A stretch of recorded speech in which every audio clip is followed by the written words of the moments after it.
Is anybody out there? Hello? Hello? Nobody home. Just little old me. Ah. Well, I'll wait and see if anybody shows up.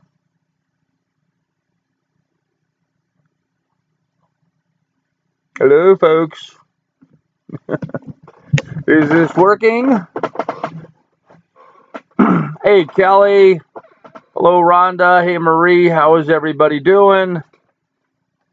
I'm glad some folks showed up today. Very cool. Hello, Chip. How are you? We're going to give it a couple minutes before I get started. Just let everybody come in and say hello and get the audience in here. If you guys are new to the channel, please do like and subscribe, and feel free to jump in and be very active on the chat. Say hello, introduce yourself, tell us where you're from, that kind of stuff. Bjarn Boring. Well, welcome, Bjarn. Am I saying that right, Bjarn? Or is it just Yarny? I bet you it's Yarny, isn't it? Hi, Christine. Welcome. Nice to see you here. We got some really good news to talk to everybody about today. A lot of cool, fun stuff going on in my life this last couple of days. So, exciting times. Well, thanks, Chip. I appreciate that. Yes. For those of you that are not aware, I am buying the Rough Seas of Sailing Doodles fame, the CNC 37. Kim's in Kansas City with the grandson and won't be able to attend your live stream tonight, but she wanted me to tell you hi. Well, Kelly, you tell her I said hi. You tell her I said hi. No problem already. No problem at all. Hello, I'm from Lurkerville, so I'm quiet most of the time, but I like the information shared. Well, thanks, Georgia boy. No reason to be a lurker. Jump up and say hello. That's great. I'm glad you you came and said hello. That's awesome. That's awesome. I think we're a little early. I think my my clock on my laptop is early, I think, or not set right, because my phone says it's just now 3 o'clock, but my computer says it's 3:03, and I started the live chat based on my computer. So sorry if I jumped the gun for anybody here, but oh well. Hey, Captain Scurvy, thanks. Appreciate that. Thanks, Marie. I appreciate that. Hey, Austin, how are you? Arlington, Texas. It hit 98 here today. Oh, wow. Big difference, Chip. It has been cold and rainy up here. Actually, it finally cleared up a little bit today. It was 49 degrees this morning when I woke up. Had to put the heat on in the cabin. Actually had to put the heat on in the cabin, which is just ridiculous to have to do that in July. But it was really cold and wet the last couple of days, so it kind of chilled the cabin down a little bit. So, Austin says it's dead on midnight there in England. Yeah, I guess it would be, wouldn't it? You're 7 hours ahead of me. Appreciate you staying up to the wee hours of the morning to participate. That's pretty cool. Okay, well, it looks like everybody's kind of rolling in. A couple things. I put out a new video today. If anybody hasn't seen it, be sure to check it out. It's about the new purchase. Are you going to Puerto Rico to get the boat or have it delivered? I am going to go to Puerto Rico to get the boat. Hi, Caroline. How are you? Hey, Paulie D. Welcome, dude. Cool. Glad to see you here. Yeah, I'm going to be going to Puerto Rico. Let me kind of give you guys the whole background and explain to you what went on. I ran into, like everybody else, I ran into some financial issues. The lady buying my property has to sell her house in order to buy it. So she needed some bridge financing between buying my property and selling her house. Once she sells her house, then she'll be able to pay off the balance that's owed. So I'm starting out with very, very little amount of money. Very little. And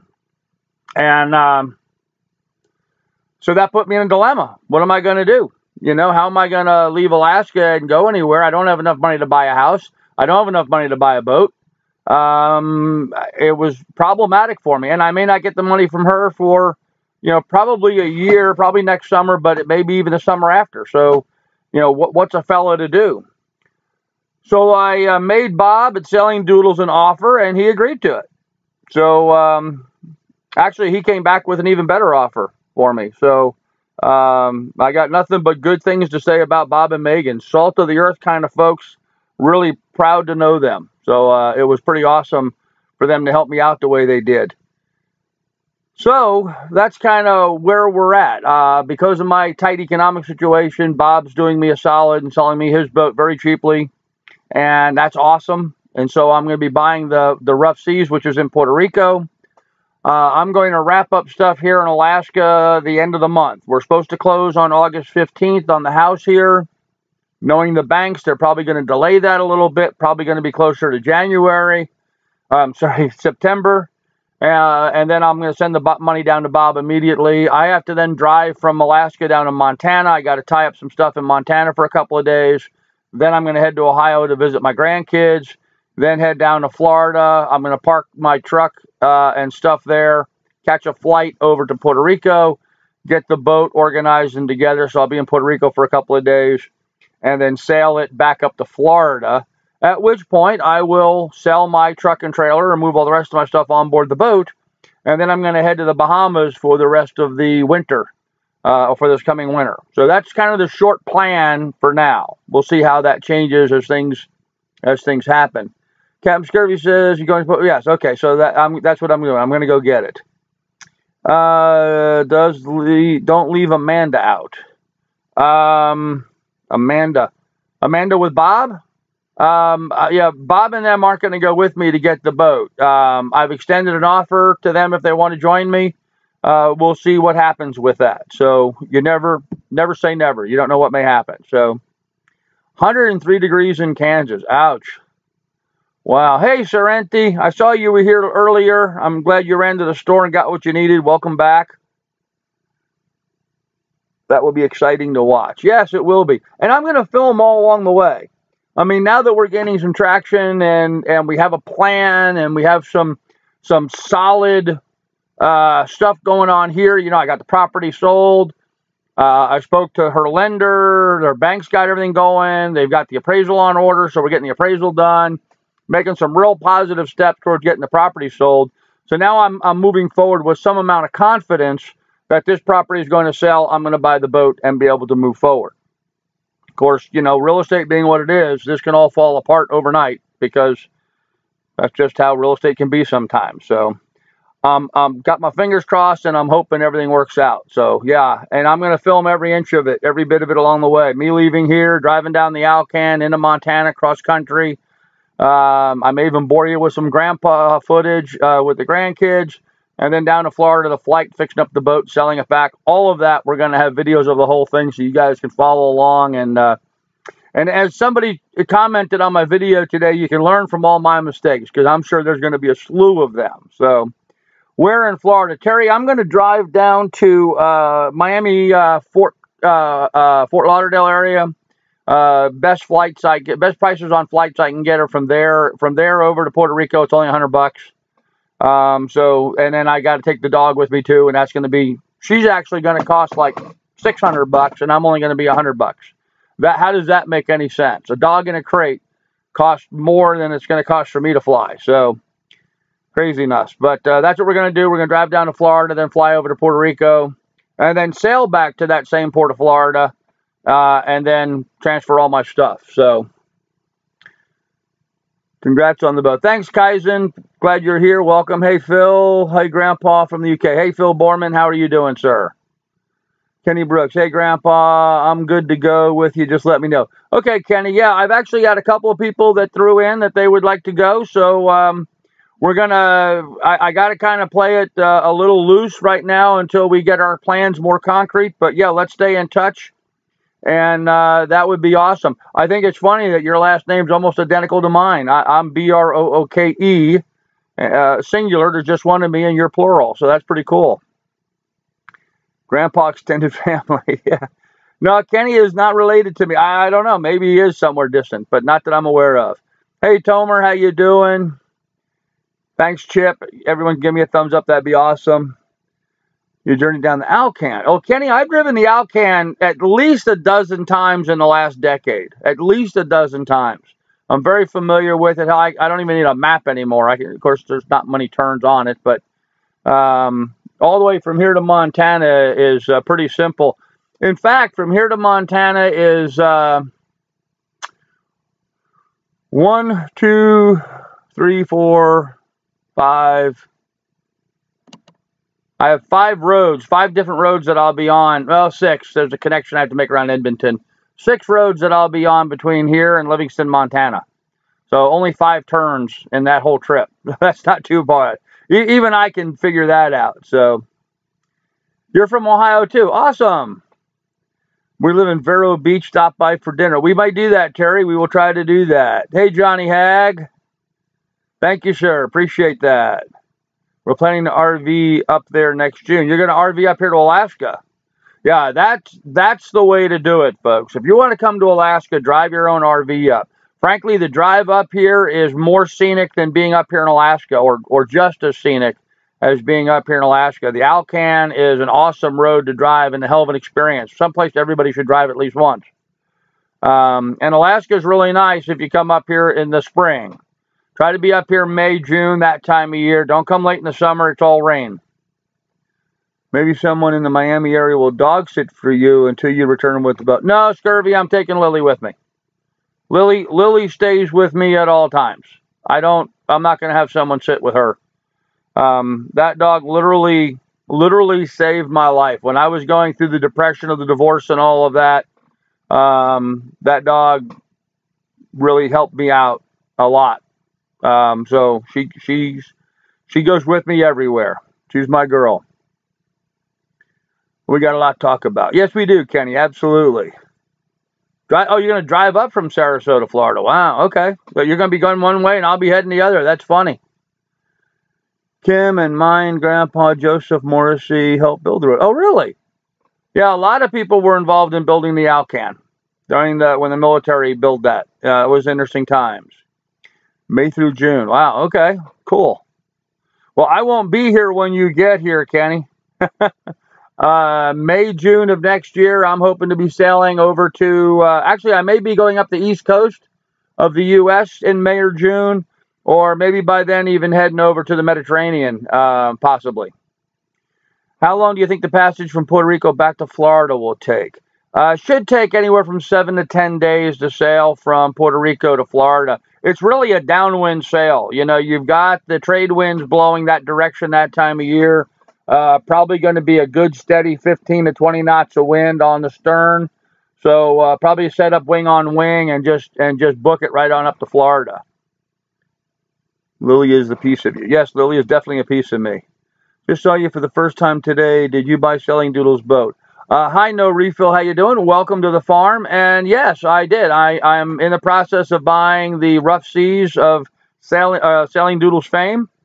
And I will be using it for my channel, Grandpa's Farm Goes Sailing, as I sail around the world, which is my long-term plan. So glad everything is starting to come together. Thank you, Sharenti. I appreciate it. Man, it's been a long trip. And I appreciate you sticking with me through all this. You guys that have been around for a while, I really do appreciate you guys being there and supporting me and helping out along the way. So that's pretty cool of you guys. Hey, Grandpa dropped in to say hello. If you are in and around the Keys, January through March, I'll dive with you. We can take boat out to Louis Key. Great place to dive. Hey, Reich, we may do that. I don't know if I'm going to be in the Keys then, January through March. You know what? I probably will be intermittently because I'm probably going to have to make some trips back and forth for resupply. The Bahamas are pretty expensive. I would just as soon sail back across the Gulf and or the Channel there and go back to Florida and refill. So we'll see. Cool beans. Cool. Okay. Thank you for putting my Patreon page up there, Rhonda. Yep, I do have a Patreon page if anybody wants to jump in and help out. Love Key is amazing. Yeah, Louis Key is. Louis Key is an amazing place to dive. I've dove in that area before. We are to yell at you. We are to yell at you. Why are you to yell at me? Marie, why are you yelling at me? We love you, Carl. Hard not to. You've got Lily. Yes, I have Lily. Florida is cheap and fun. And I don't know how cheap Florida is, Kenny. I lived there for a little while. Actually, I opened a real estate office in Marathon Key in 2015.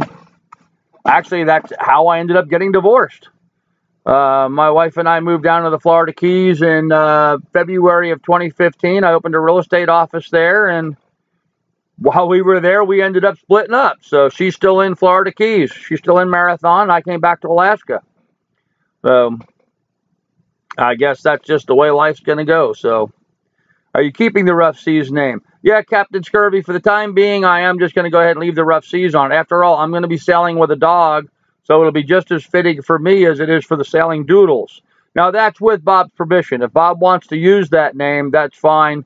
I'll change it. But I understand they're naming the catamaran the Sailing Doodles, so they're not going to name it the Rough Seas 2 or Rough Seas. So I'm anticipating that I'm going to keep the name at this point. But if Bob insists I change it, then I will. Depends on where you go. Always does, yep. I hope Lily will love the beaches as much as Maverick and Goose. Oh, Kelly, I'm sure she will. You know, she's all Labrador Retriever. So, you know, she's a water dog. And water dogs just love being on the beaches and swimming and stuff. So I'm sure she'll have fun with it. I'm sure she'll love it. Mike says I live in Florida, ain't cheap at all. No, it's not. Especially down in Marathon. The groceries down there are even expensive because, of course, everything has to be trucked down into the Keys. So capital letters only is yelling. Yes, capital letters only is yelling. Yes, Marie. I agree. Any plans to sail back? Oh, the chat's going too fast. I can't keep up with it. Any plans on sailing back up to Alaska? You know, Buccaneer, I've thought about that. I actually had a boat up here in Alaska last summer, and it's a great place to cruise. It really is. It's a nice sailing ground, a lot of private anchorages. I mean, if you watch some of my old videos, you'll see some of the places I was at was huge, and I had it all to myself. Problem is, I really like to swim in the water and scuba dive, and it's just too cold up here to do that. So I think once I get down in the tropics, I'm probably going to stay in the tropics. It would be rude if I asked what price of such a boat as you bought. Sorry, my English is a bit broken. I'm not going to tell you what I paid for the boat, Tomer Levi, but I will tell you that boats in that size and condition right now are selling around the $30,000 mark, 25 to 30, especially as one as well set up as what Bob has it, although he sold me the boat for a lot less than that.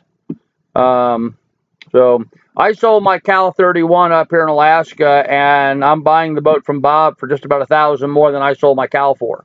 So I mean, Bob made me a really good deal, really good deal. You know, just an awesome deal. So it really works out well for me. Is it known that when someone texts in all caps, it's like yelling at someone? That's what. Yes, Kelly, I caught that. Yep. I think what she's referring to is the fact that Rhonda Cheshire Canary was typing in all caps to make sure everybody saw the moderator post that she would have on there. But yeah, I agree. That is kind of all yelling, and so probably should be small case. So. Georgia boy, more than welcome. Well, cool. Who is wearing the bikini? Well, certainly not me. Not me. Although I have the cleavage for it, I'm probably not going to be caught in a bikini. So, also changing the name of a sailing vessel was considered bad luck. Not if you do the necessary ceremony to change the name. So. See, I'm trying to keep up with, hey, bro, I'm with West Palm. Okay, chase the warm weather. Yes, I'm going to chase the warm weather. Scuba will be fun. Yes, it is. Scuba diving is awesome. I love scuba diving. And, you know, swimming to me is a great way to get in shape and get exercise. And that's what I'm really looking forward to doing. So, the other day I was driving down the road and I saw a guy in a pickup and I thought it was you, Carl. Guy looked just like you. No, where are you at, PC guy, that you saw someone that looked like me? I have got a nephew that lives in New Jersey that looks exactly like me. My oldest sister's oldest son looks exactly like me. I mean, he could be my doppelganger. So maybe you saw him if you were driving around New Jersey. Thank you. You're welcome, Tomer. No problem. Coming to the Dodger game this coming weekend. Coral Gables. Oh, that sounds like fun. Lily LOL. Why is Lily LOL? Lily's a good girl. Lily's a girl, maybe she should wear it. Lily has a swimsuit that she wears. Let's see if I can get it out here. I got it buried under a bunch of other stuff. There. There's Lily's swimsuit right there. Can you see that? Let me switch the camera angle. That's Lily's swimsuit right there. Get back so you can see it. See it? It's got clips that go underneath her belly and a chest strap that goes around her chest. And it's insulated and floaty, and it's got a handle on the top. And that way she can swim safely, and I can still grab her and pull her up out of the water. So that's a Lily's swimsuit. What's the ceremony to change the name? Oh gosh, Malay. It's you'll have to read up on it. It's a pretty lengthy ceremony. There's certain things that should be said, and you gotta pay homage to the gods and throw some water into the water and throw some alcohol into the water. It's really a process. You'll have to watch it and see what everybody else is doing. So everybody's watching like Grandpa's live feed. Yes, please, guys, if you're watching, do like and subscribe. If you could, that'd be awesome. I'm buying my boat next month in Florida. I'll see you down there. Hey, that's awesome, guy. Where are you going to buy your boat in Florida, and what are you buying? 42 watching, only 21 have clicked like. Yeah, Kenny, that's kind of typical. I forget to click like from time to time, unless people remind me. So that's appreciated. Lil, L-I-L-L-Y, L-I-L-L-Y, Lily, L-I-L-L-Y, like as in the flower, a lily, L-I-L-L-Y. And Rhonda put up my Patreon page. Awesome, very cool. So it's going to be kind of interesting going down to Puerto Rico. One of the things that I think is going to be kind of convenient, there's some work that I have to do to the boat. And so I'm going to have to pick up some materials. But what's really cool is where the boat is at in Puerto Rico, I can take the dinghy around. It's about a 5-mile run by dinghy over to the West Marine store. And I can tie up on a dock right next to the West Marine store and go in and get what I need. So that's going to be pretty darn convenient. So only if you're superstitious. Personally, I've not seen the ceremony necessary. Fun though it may be. Well, that might be true, Kaizen, but you know, where everyone's got their ideas on that, so it's a good excuse for a party, isn't it? That's the way I look at it. Like, yep. Hey, you guys want to see some pictures of the boat? I'll show you some pictures of it. I don't know if you saw them in the video. It may be redundant for you, but anyhow, these are some pictures, some other pictures that weren't on the video I put out earlier today. These are just some boats. These are actually pictures that Bob took with his drone before he sank his drone. So anyhow, there's the rough seas looking from above. Bob installed a whole bunch of new solar panels on it, which is pretty cool. So I think that's pretty awesome. It's got a brand new battery bank and plenty of solar panels. It's a beautiful looking boat. I think it's a really pretty looking boat. It's all fully equipped. It has most of the items that I'm going to need with it. The dinghy and the outboard motor is included with it. It has air conditioning, which my old boats didn't have. So I'm kind of stoked by it. One of the things I really like about it is it's got a beautiful interior. Lots of room inside there. And it's got a beautiful galley. The galley is really pretty. It's got plenty of room for storage, nicely laid out, cutting boards over the sinks and all, so that's kind of cool. The ladder's a bit high. It's 5 steps up, so Miss Lily's going to have to figure out how to get in and out pretty quickly. But, you know, if Bob's Labradoodles can do it, then I'm sure my Lab can figure it out. She's a young dog. She shouldn't have too much problem. So the V berth is really roomy. There's plenty of room up there for a couple people, actually. And even the quarter berth has got plenty of room, and it's got a nice big nav station there.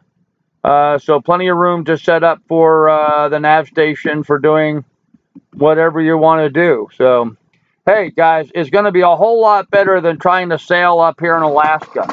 Because, you know, here's a good example of what it looks like when you try to go sailing up here in Alaska. It's not fun. Kenny Brooks says, Bobby said today that he was going to head down to Puerto Rico to check on the boat and to do more cleaning on it. Oh, he is? I didn't hear that today. Well, I must have missed that. That's awesome. That's awesome. Maybe while he's down there, we can get the bilge pump working to make sure that's in good shape. I didn't know he had said that, Kenny. I'm glad you'd said that. I know every corner of your boat because I'm following Bob's YouTube channel. Yeah, you know, and that's what I've been fortunate about. And you know why I'm kind of comfortable buying his boat? I'm kind of comfortable buying his boat because, you know, I've been able to follow along on YouTube. And so I'm seeing the problems that he's been having with it. We've been seeing the work he's been doing to the boat. It just looks like it's going to be pretty ideal. So I think it's going to be ideal for me, and I know enough about the boat from having watched to know what I'm getting into. So, Grandpa's name all over it. Yep, it does have my name all over it. Lily's hair won't be noticed on the couches. Oh yeah, it will be. Oh yeah, it will be. Lily will need to get vacuumed on a regular basis. So that guy needs an ice pick. Yeah, he needs more than an ice pick. He needs more than an ice pick. He needs a bulldozer and a front end loader and an icebreaker to come in and rescue him. He's there for the winter. That boat isn't going to get out until spring. We watched the Doodles live feed today. Yeah, I watched it today too, but I missed the beginning. Hey, Grizz, how you doing, buddy? Good to see you made it. He's got his boat, Grizz. Yes, I do. I have my boat. I support 4 selling channels, ladies. Last month's bill was only $19. Money well spent. Well, thanks, Marie. I appreciate that, and I know that I am one of the channels. You're one of my patrons, and you know there's nothing wrong with that, guys. I mean, I am a patron of a number of channels, bunch of channels, and I don't spend $50 I think a little less than that, $40 a month. I think I'm spending now, and I'm supporting, you know, a whole bunch of channels. You know, you don't have to break out a whole bunch of money, but you know, $1 a month, $2 a month, $3 a month or something. I mean, we're talking less than a cup of coffee. So individually, it really doesn't affect anybody individually that much. But man, when you put all those people together for us creators, it's just awesome. And frankly, you know, I'm kind of going into this banking that you know, you guys are going to be able to jump in and find the content that I'm producing worthwhile. So at least I'm hoping so. If not, I'll have to sell the boat and get a job again. But let's hope it doesn't come to that. So need to get some cats to take with you a shark bait. Yeah, Grizz. Grizz, actually, that's not a good subject today. Pretty sad situation. One of the other cruising channels had their pet cat on board their boat, and through some mishap, the cat went overboard, and they were not able to find it and rescue it. So they just lost their cat, and so they're pretty bummed about it, actually. So I think I missed a post earlier back here. Malay said it's a 53-foot Gulf Star outside of Fort Lauderdale. 53-foot Gulf Star, that's a whole lot of boat. Hope you got crew with you to run that. That's a nice big boat. Benetau Oceanus 45. Do you think they are good boats for blue water cruising? I've been looking at one on Yacht World, 2016 boat for 150 pounds. You know, Phil, there's two schools of going on here, two schools of thought. There's the people that believe that the only blue water cruising boat are the big heavy displacement boats, which is true. They are world cruisers. They're big heavy displacement boats. There's also, like the Benetau, the lightweight production boats, which actually have a superior build quality. The older boats, the big heavy full keel boats, you know, they didn't have the technology and the science and the history and the experience back then to know just how thick the hulls needed to be, et cetera, et cetera, et cetera. So they overbuilt everything and made the boat very heavy. Whereas the lighter production boats are much better for, I think, sailing. So I actually would be more comfortable in a lighter displacement modern production boat then I would be in an old full keel blue water cruiser. The only suggestion I would have for you, Bill or Phil, is to think about where you're going to go cruising and buy a boat that's going to work for that. The one thing I dislike about the CNC 37, but not like I have a choice, it's the only boat I can buy right now, is that it's got a very deep draft, especially if I'm going to go to the Bahamas. That's going to be a bummer. There's going to be a whole bunch of places I'm not going to be able to get into. In fact, I'm kind of reconsidering going to the Bahamas and maybe think I might just go down island, someplace with deeper ports, so I won't be running aground so much. But if I were to buy a monohull and I had 150 pounds sterling to buy it with, I would think one of the boats with a retractable keel might be a better bet, so you can get into shallow waters. But if you're going to sail around England and the Mediterranean, it really doesn't matter. Then that deep keel boat would be just fine for you. So when you start sailing, your subs will go up fast. Well, I hope so, 9mm. I hope so. I really do. Grizz says, Grandpa, you could use your shirt for a backup sail. Yeah, thanks, buddy. Thanks, buddy. Yes, I could. People scoffed at the Lagoon 440 flybridge model when they first came out. Look how many of those sold. Hey, Mike, I love the Lagoon 440 with the flybridge. It does offer a lot of windage. That's been the argument. It's providing a lot of windage to the side of the boat. But, man, that 440 is an awesome boat. I mean, that is my dream boat. I would love to have one. And, yeah, they've sold a bunch of them. And Bob, the guy that's partnered with Bob on what's going to be the new Sailing Doodles, he got a hell of a buy on that Lagoon 440. Even if he has to put brand new motors and sail drives in it, he's still money well ahead. So, you know, the price, I think he paid $222,000 for it. He's got no room to complain. He could spend another $50,000 and repower that thing and still have it priced below market. So he did real good buying that. The draft on the rough seas is about 6 feet, Georgia boy. So it's a pretty deep drafted boat. Will you be starting off in the Med, then further afield? Phil, I'm going to be starting off in Puerto Rico, going to Florida, then over to the Bahamas this summer, and then, or I may try to go up the East Coast. I don't know yet. But as we go into the winter, I plan on being in the Caribbean this winter, the Bahamas, or the Northern Out Islands, and then as we get towards next summer, head over to the Mediterranean. So, yeah, Grizz, it's all good, man. It's no problem.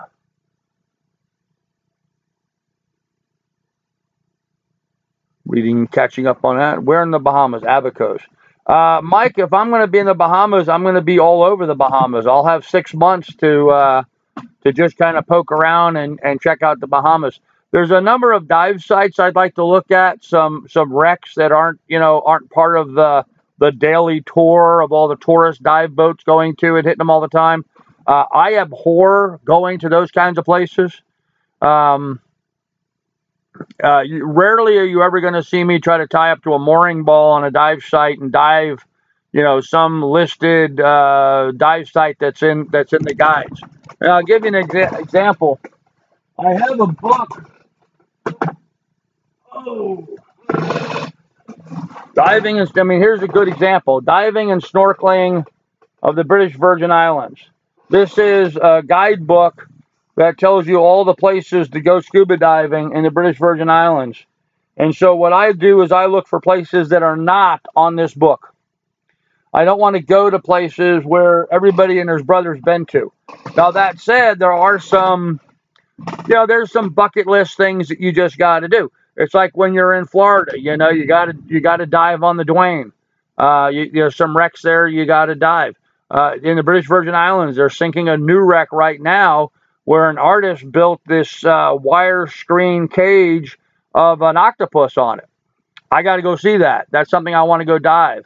I'm really interested to see how the coral growth is on that wire mesh octopus that they're putting in there. I think that would be pretty cool, and I think it would make for some great visuals because I have some serious dive camera stuff.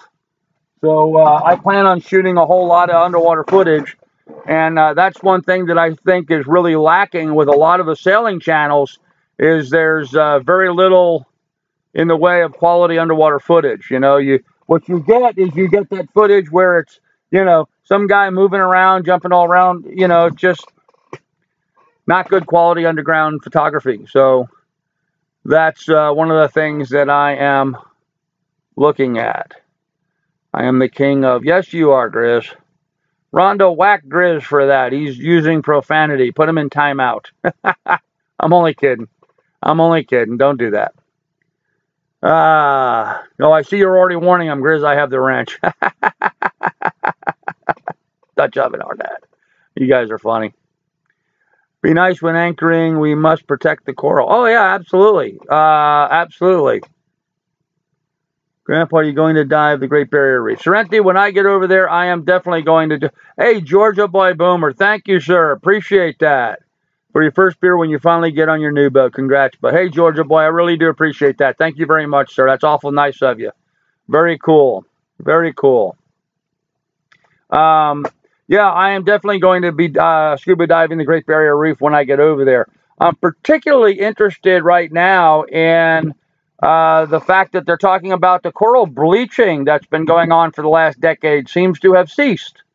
A lot of the Great Barrier Reef, the coral was dying off because of high water temperatures and water pH.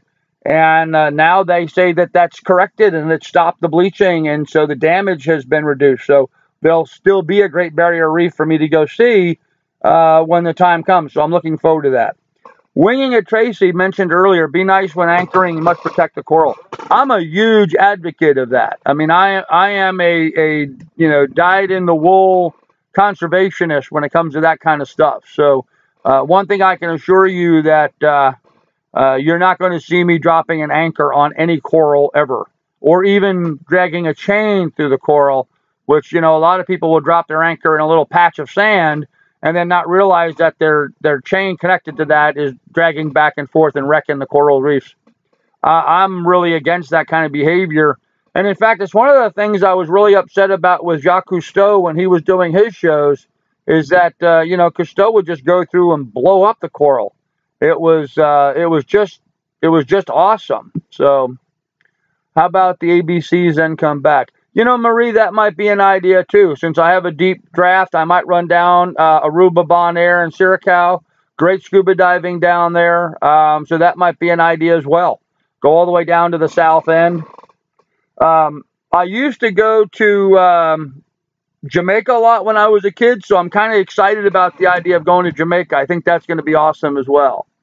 Hey, you're stealing my route. I'm going to have to hook up with you. We might have to do...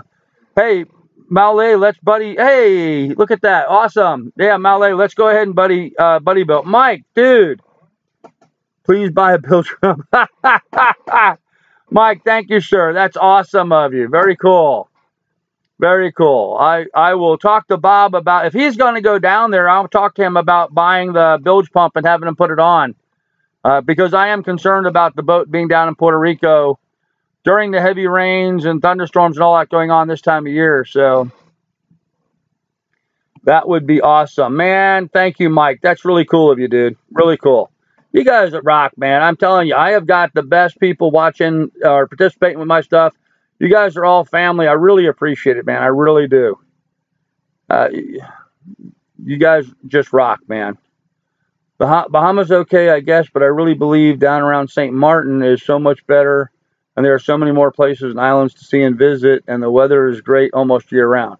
Yeah, Keith, the out islands, you know, heading down to British Virgin Islands. I've sailed through the British Virgin Islands before, so I'm kind of jazzed about sailing there on my own boat. In fact, I've got to settle up a wager with a lady over at the Anegada Reef Beach Hotel. So I told her many years ago, I bet her $500 that I'd be back there on a boat a long time ago, and I didn't make it. So I owe the lady money, so I want to stop in and surprise her.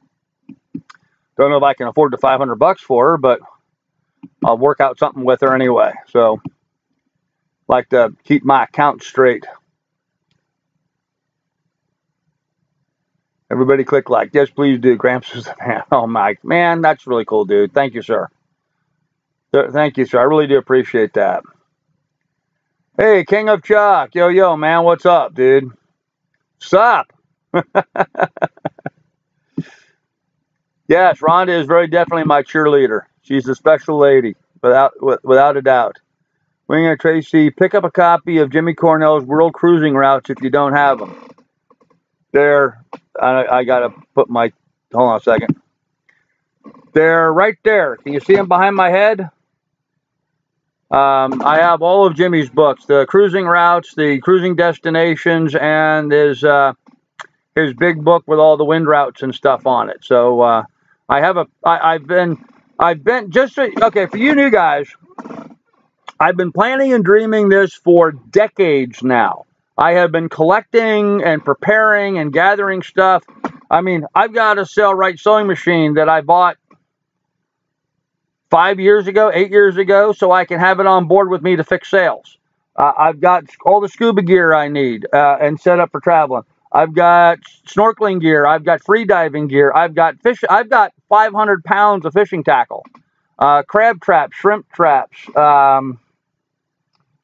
netting, books, cruising guides, fish identification books, all the bits and pieces I need for my science work that I plan on doing.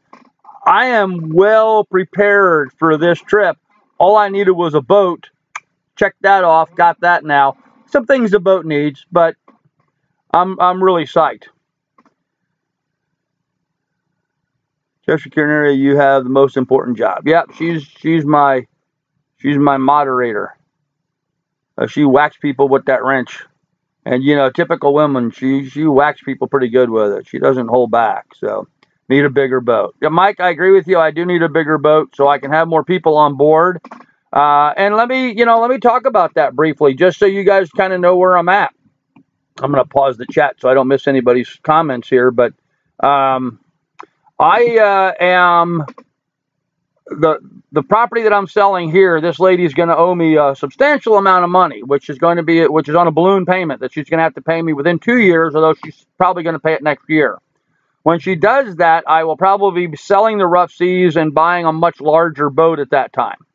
And when I say larger, 37-foot CNC, I'll probably move up into, mid-40s, 45, something like that. But something where I've got room for 6 or 7 people on board with me. The Rough Seas is going to be kind of tight. I can have 3 or 4 additional people on board with me without a problem. More than that, it starts getting a little too friendly. So I will plan on moving into a larger boat once the lady pays off the balloon that she owes me here. And then we'll be able to do more and go further. So you got to make this channel trend. Marie, I am doing everything I can to make this channel trend. I am trying very hard. And I appreciate all the help you and other folks are giving me making that happen. So I appreciate that. So 37-footers, great boat. Oh, man, Keith, I agree there. This 37-foot CNC is an awesome boat to start out with. So all things in time. Yep, absolutely. Can I put my bid in on the Rough Seas now? I got first dibs. Hey, Georgia boy, that might work. Let's remember that. So we should get on your good side for when you get a bigger boat. Absolutely. Delos is a 53-foot boat. Yeah, I don't know if I would ever want something that big, that expensive to maintain. Ideally for me, okay, guys, in a perfect world, I would like to buy, after the Rough Seas and after being on it for a year or two, I'd like to move up into something in the for a monohull in the mid-40s. And then my next step after that is to move aboard a catamaran. Because that would give me a more stable platform for videotaping, cinematography, and as a dive platform. It's a better boat for doing more scuba diving and the science work and citizen science stuff that I want to do. So that's kind of my plan with going along those lines. So somebody mentioned something before that made me think about grabbing something behind me, and I don't remember what it was. I don't know. I'm getting too old for this nonsense. Okay, so Georgia Boy says, I'm serious, bud. When you get ready, I'll make you a deal with you as long as I have not already bought something. Hey, no problem. No problem. Will you be relying on Patreon for an income, or do you have a plan B? Yes and yes. I will be relying on Patreon and my YouTube income to make a living after, I've got enough money to get me 6 months or so. After that, I'm pretty much going to be relying on my ability to build this channel up to where we can do that.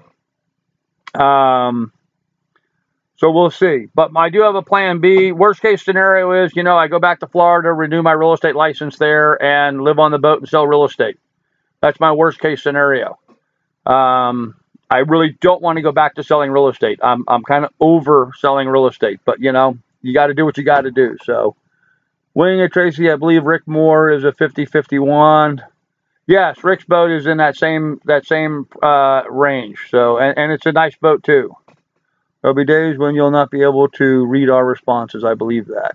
Yeah, Tomar, and somebody mentioned that earlier to me in some of the posts on my video, that I like to respond to every comment. And I do like to respond to every comment.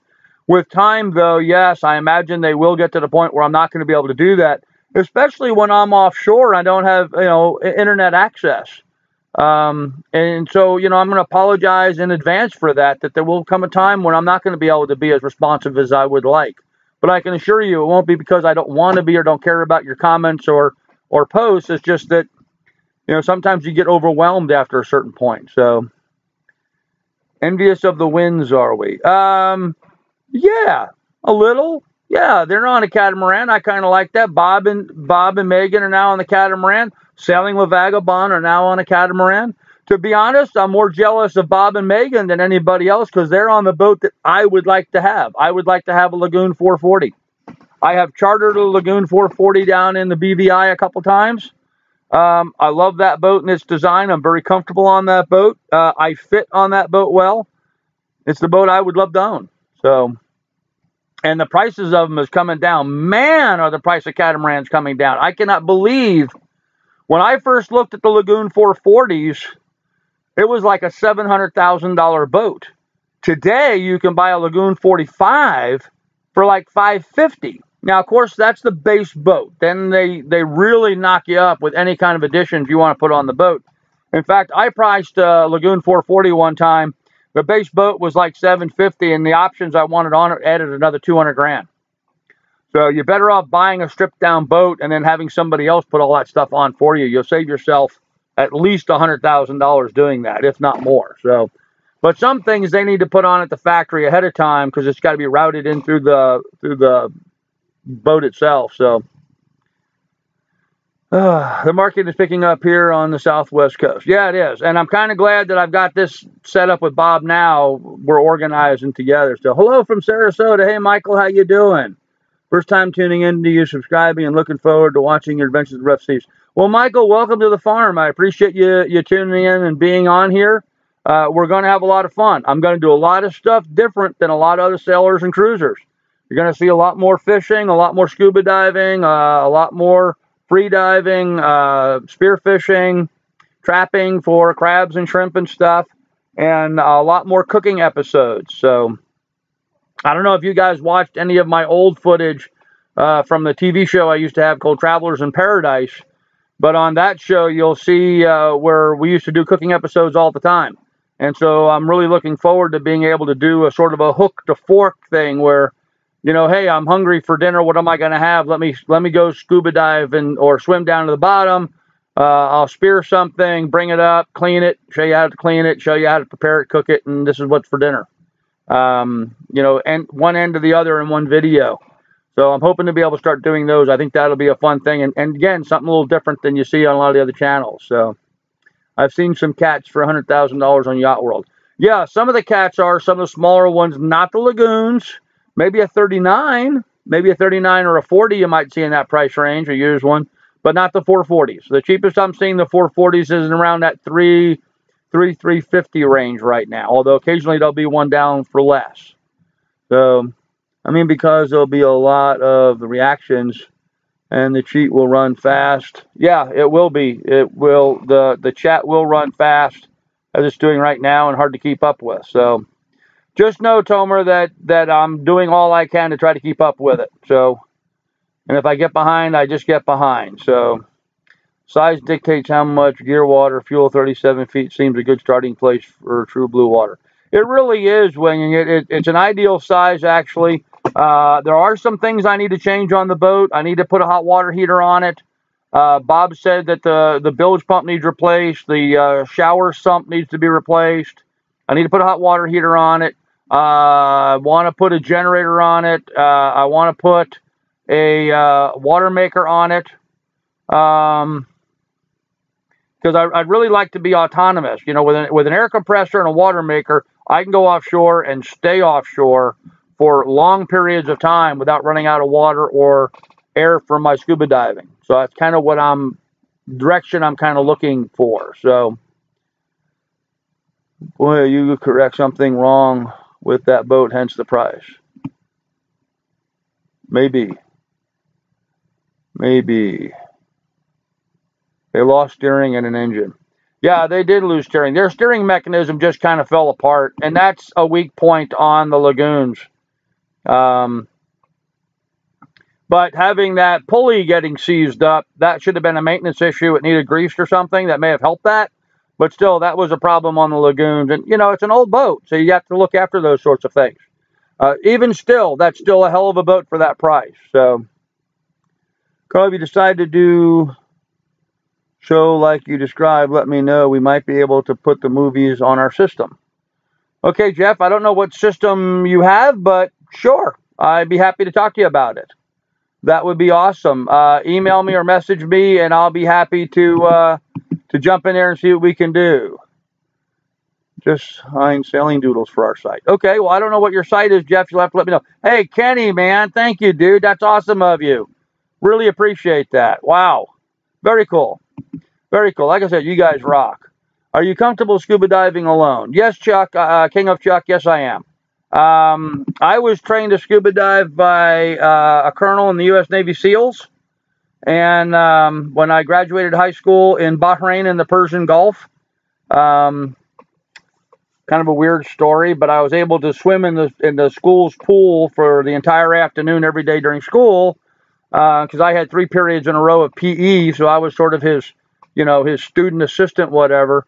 And yeah, I've done a ton of scuba diving all over the world, so I'm very comfortable diving alone. There's actually a movement right now moving away from the buddy system in scuba diving, trying to make people a bit more autonomous. And you should be. You should be able to swim by yourself without a problem.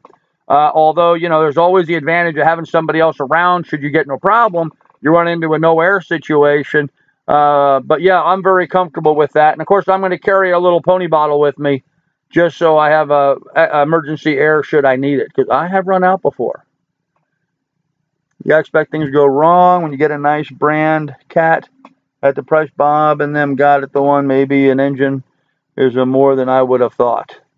No, actually, they got a hell of a deal on that boat. A good enough deal that they can well afford to put an engine or two on there. Big Star TV. Oh, Jeff, I'll have to look that up. Hey, Rhonda, if you could text me Big Star TV so I can remember that. Send it to my cell phone as a text. That would be awesome. Ohioans are good people. Yeah, they are. It's like Netflix, only specializing in independent films. Cool. Oh, I'd like to see that. Captain Scurvy, you take care. I appreciate it, man. Now you need a witness for when you get eaten. What I need, Tracy, is a cameraman with me. Yeah, I don't need a witness. I need someone filming it so there's a record. I will say this, due to my size, it's going to have to be a hell of a big shark to go after me. Although, you know, I'm not really afraid of sharks. The things I'm afraid of while scuba diving are not, yeah, right, my camera woman, absolutely. I'm not really afraid of sharks. I'm afraid of the things you can't see, the unknown. And the thing that has me worried the most is these new, you know, flesh-eating bacteria that gets into people, and they have no way of curing people of it. You know, this flesh-eating bacteria that people are picking up. I understand over on the west coast of Florida, on the beaches there, people are picking that stuff up, and so that's problematic. Thank you, Rhonda. I appreciate that. There's the text. So, that's the kind of things that worries me. Sharks, you see them coming. You can defend yourself with them. Sea lice, yeah. Sea lice is a problem. Underwater currents scare me. Scuba diving, tides, and whatnot can happen quickly. Yeah, tides and currents are, of course, a huge issue. You just got to think about that kind of stuff before you get in the water and prepare for it. So, first time here, found you on Sailing Doodles. I'm looking forward to your adventures in the rough seas. Subscribing. Hey, that travel boy, thank you, and welcome. Welcome to the channel. I'm glad you made it here. Please do subscribe and hang out. Welcome to the farm, and, we hope to be able to provide the kind of videos that you'll find enjoyable. So, women love boats. Everybody loves boats. They say that money doesn't buy happiness, and it's true, it doesn't. But it buys a hell of a nice boat that you can pull right up alongside happiness and wave at it. So, kind of what I'm hoping to or looking forward to doing. So, it's going to be great. And as you guys can see from the pictures of the rough seas that I posted, I think she's going to be a really awesome boat for me. A lot of advantages to that boat over my old boat. The air conditioning is awesome. The solar panels with the big battery bank is awesome. Running water is awesome. I don't even have running water here in my cabin. So that's going to be fun. Dock bunnies are more scary. They can be. Yeah, they can be. And more dangerous. Yeah, absolutely. Yep, they absolutely could be. So I'm kind of looking forward to the boat. It needs a lot of work. It looks like it needs a lot of sanding inside, restoring the woodwork and the brightwork. But that's okay. I'll be able to take care of that. Okay, that was the same text. I didn't acknowledge it last time, so it texted me again. Dock bunnies. Yeah, they're, the truck drivers used to call them lot lizards. I think it's about the same thing. So, have you dove or heard of Mount Olympus, 6 miles north of Memory Rock? Very beautiful reef. No, Mike, I have not. Mount Olympus, 6 miles north of Memory Rock. I am not familiar with that. We'll have to check it out. So, do you have any ASA certification? No, Travel Boy, I have no ASA certifications. In my life, I have had so many certifications and stuff like that I've gone through. I used to be a stockbroker and a branch manager for a major Wall Street firm, real estate broker. And so I've had to take the classes and sit through the stuff and do the computerized whatever and take the test and get the certificates. And no, with sailing, I just absolutely refuse to do that. I learned to sail with a girlfriend of mine when I was very young in Port Washington, New York, sailing around Manhasset Bay. Debbie Lytle was her name, and is her name. Now it's Debbie. Debbie Lytle is her name now. Sorry, it used to be Debbie Rowntree. But yeah, Debbie taught me how to sail on a little sunfish when we were kids, sailing around Manhasset Bay. And ever since then, I've always wanted to have a sailboat. So I did a charter to refresh myself. I did a charter down the BVI's where we went out with a skipper. And the skipper was supposed to be teaching me how to run the boat, although I knew more than she did, surprisingly.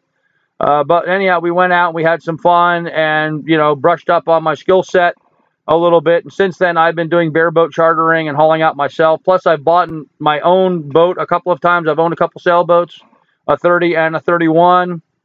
The 30, I sailed around Seattle in that area. Kept it to Shoal Marina. And then the 31 I had up here in Alaska.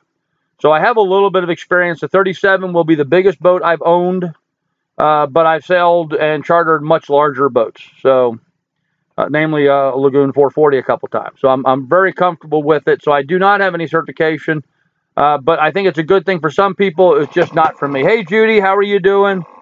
Welcome. Glad to see you made it here. Hey, Judy, you remember that problem we were having where I could not respond to your posts? When you made a comment on a video, I couldn't respond to you.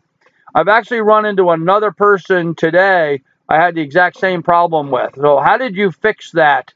If you could email me or message me, not on the chat here, how you fix that, because they're having trouble. I just can't respond to them. So, do you watch other sailing videos? Travel Boy, I have been watching and studying sailing videos before YouTube. I mean, back when it was Paul and Cheryl Shard and Distant Shores was about all there was out there. So yeah, I've been doing that for decades. And right now I travel and do some statistical analysis. I do statistical analysis on about 20 channels, but I subscribe to probably 100 sailing channels right now. So I'm very well versed with them. I've watched to see what everybody else is doing. The reason I became a patron for some of these channels is so I could see how they treat their patrons and how they handle that. So that's kind of the background that I've had all this time, and so I'm doing a lot of work on that regard, trying to follow that stuff. So yes, to answer your question, I watch a whole bunch of them.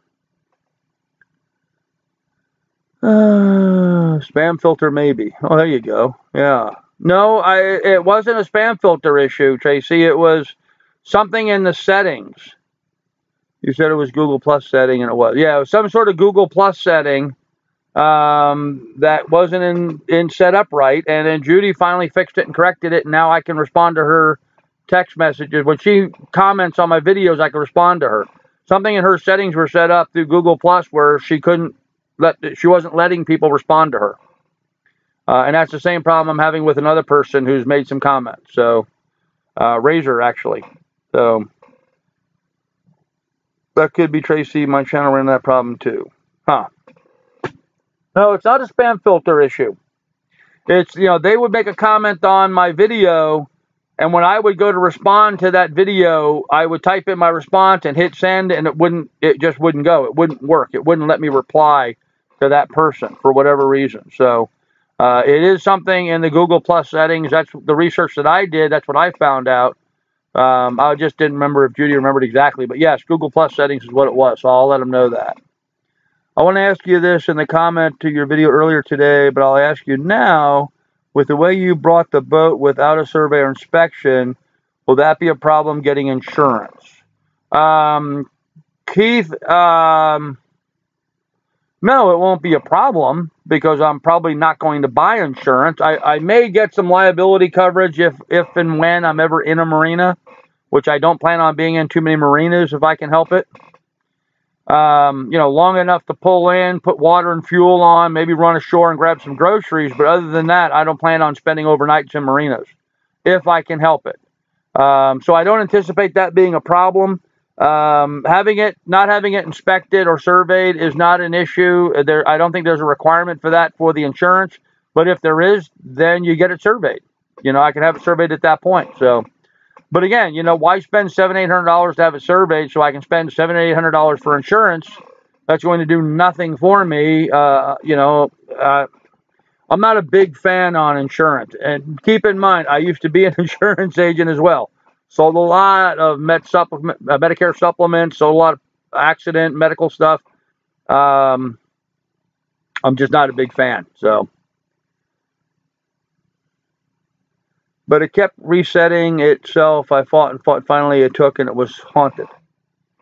It was haunted. Okay, Judy. I'll let them know. Money doesn't buy happiness is what rich people say. Yeah, well, I'm not rich, I can assure you. Well, yes, I am. I shouldn't say that. You know what, guys? I'm going to be able to go out and spend a lot of money on a sailboat. And it's not a lot of money, and yet it's a lot of money, okay? My truck I'm driving right now, I'm spending more on the sailboat than what my truck is. I got a 2001 Ford Excursion. But the last Excursion I bought new, and I paid cash for it. And I paid more than twice what I'm paying for this sailboat for my Excursion. So it's a lot of money, and yet it's really not a lot of money. And I'm going to be able to use that boat and sail around the world. So, yeah, I am wealthy. I'm very wealthy. It is almost an embarrassment of wealth to be able to buy a yacht and sail around the world. If you look at it from the right perspective. I just got into a big argument with a guy on chat about this, actually. On the Sailing Ruby Rose video where they were sailing into Charleston Harbor, and his wife was commenting about all the McMansions along the waterway. and how there were all these big fancy houses, and what a contrast that was to what she's experienced by spending the last few months, down island in the Caribbean and sailing through the Bahamas and stuff where there's so much abject poverty.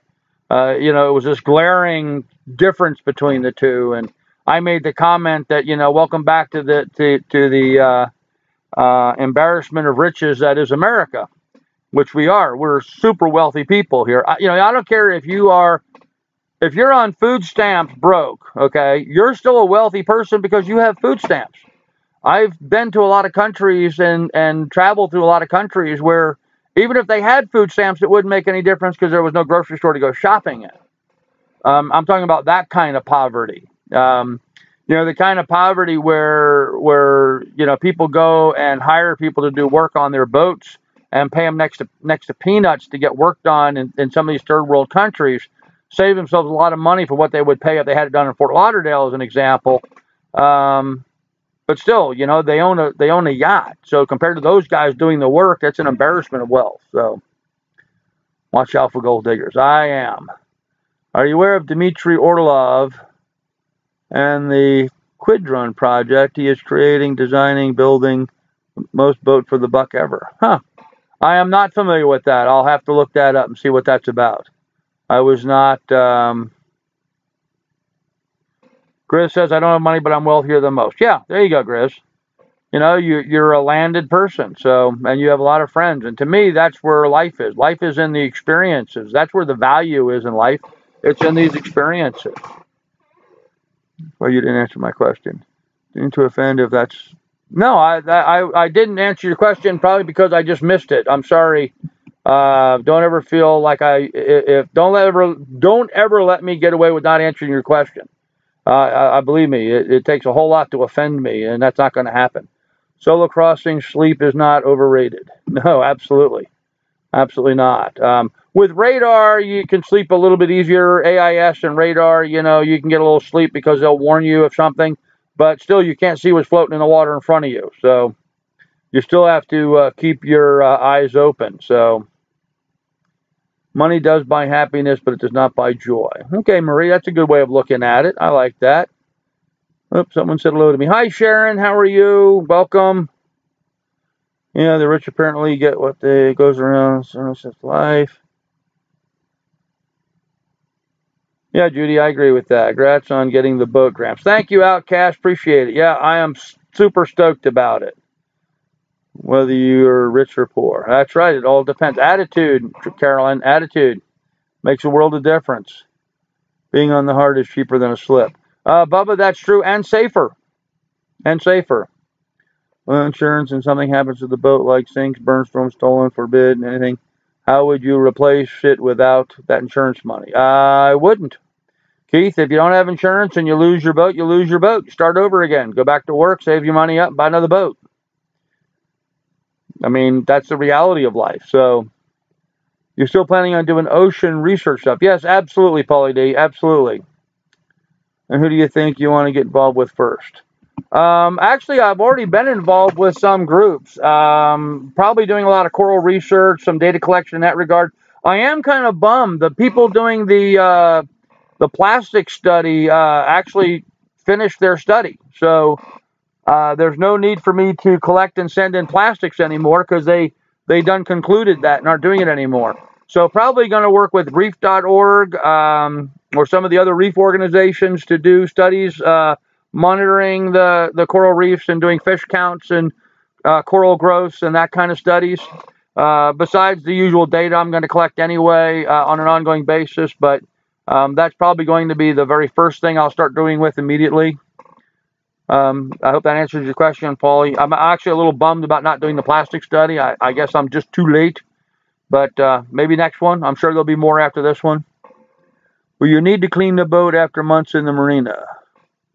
Oh, yeah, absolutely. Yeah, it'll need a good scrubbing and getting rid of all the mold and stuff in it. Yep, it'll need a good cleaning. Not really safer on the hard, that last step seducing. Yeah, it can be. I lost boat in a Hurricane Isaacs. Yeah, that can happen. for other people to fix stuff on the boat. Phil, I have budgeted some stuff for other people to fix stuff on the boat. Really going to have to keep that to a minimum. I'm very handy. Not mechanically. I can fix stuff. I just don't like doing that. But yeah, I can fix most anything on the boat. So, and yes, I have budgeted some stuff, but I got a wee tiny little budget. Really, really tight budget. So, when will you be able to actually go look at the boat? September, Outcast. I'm going to be heading down there in September. I'm going to fly down to Puerto Rico and get on board in September. The boat's the ultimate water vet. There you go. Yeah, it is.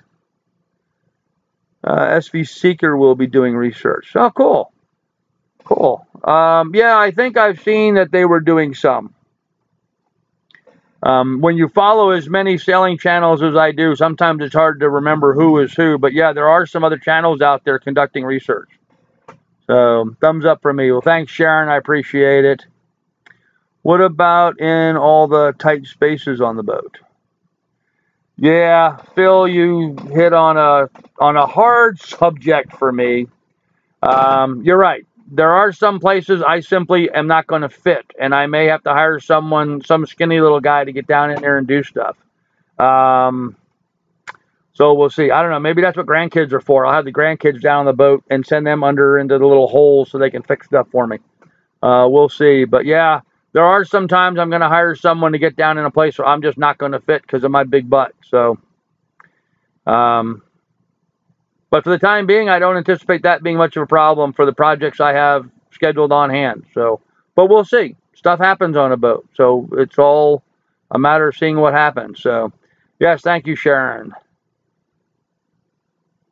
Share. Bring fuel filters from us. We're cheap.